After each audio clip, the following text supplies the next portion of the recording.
Aujourd'hui, en partenariat avec Facebook Incorporation, afin de discuter,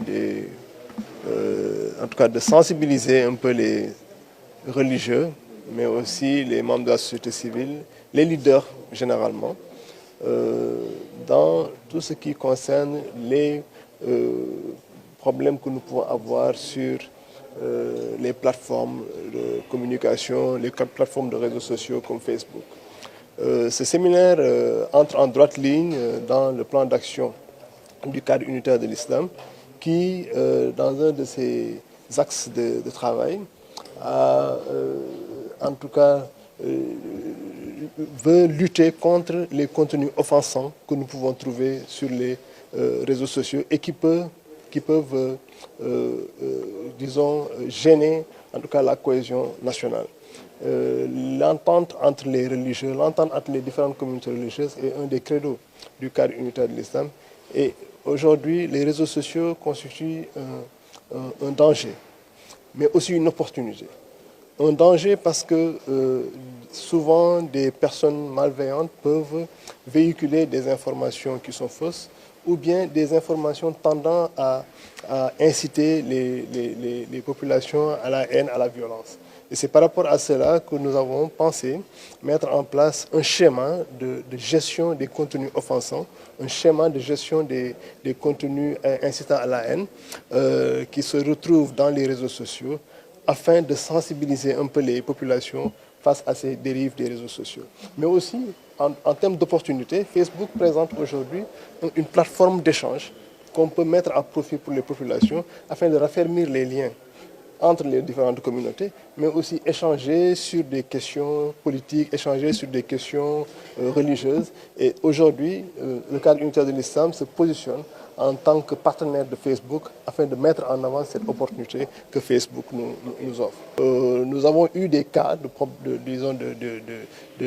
contenu offensant, vous l'avez vu vous tous au Sénégal, comment des gens qui se sont mis à insulter sur les réseaux sociaux ou bien à inciter les gens à la violence. Donc c'est par rapport à des actes qui ont été posés dans le passé que le cadre unitaire a pris cette mesure de voir dans quelle dimension contenir ces dérives qui se retrouvent dans les réseaux sociaux. Mais aussi, comme je l'ai dit tantôt, c'était une opportunité parce que Facebook, aujourd'hui, j'ai l'habitude de dire que nous, en Afrique en général, nous utilisons les avancées technologiques à des fins parfois néfastes, alors que ces avancées technologiques doivent servir à nos populations, ont des effets positifs. Donc nous insistons plus sur les effets pervers que sur les effets positifs. C'est pourquoi le cadre unitaire en partenariat avec Facebook, a pensé mettre en place un séminaire de sensibilisation pour que les religieux puissent utiliser ces réseaux sociaux à bon escient. Donc c'est un peu le but de cette matinée d'échange.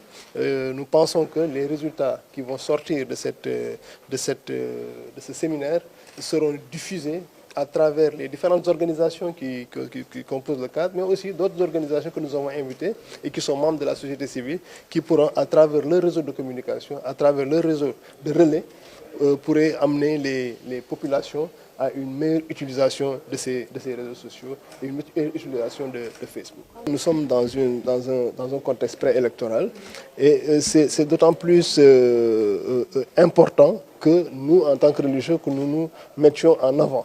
Aujourd'hui, nous avons lancé, hier ou avant-hier, un message d'appel à la paix pour l'ensemble des protagonistes, si je peux m'exprimer ainsi. En tout cas, les différentes composantes politiques qui constituent le landerneau politique sénégalais. Un appel à la paix, un appel à la responsabilité. Éviter les surenchères. Et vous savez, les réseaux sociaux aujourd'hui constituent une plateforme où les appels à la surenchère, à la violence sont souvent bien véhiculés. On a parlé tout à l'heure de viralité disons, de l'information. Aujourd'hui, vous pouvez lancer un appel à la haine, un appel à la violence, un appel à la surenchère et le véhiculer rapidement à travers les réseaux sociaux. C'est pourquoi nous, en tant que religieux, nous avons voulu être proactifs pour lancer d'abord un appel à la responsabilité des différents politiques, mais aussi permettre en tout cas les musulmans globalement, mais aussi tous les adeptes des religions, que ce soit des chrétiens, des musulmans ou autres religions, qui puissent être sensibilisés par rapport à des messages qui peuvent saper en tout cas, le bien vivre sénégalais. Aujourd'hui, le Sénégal est une exception, vous le savez, à travers le monde, où toutes les communautés religieuses jusque-là vivent dans la paix, dans la concorde.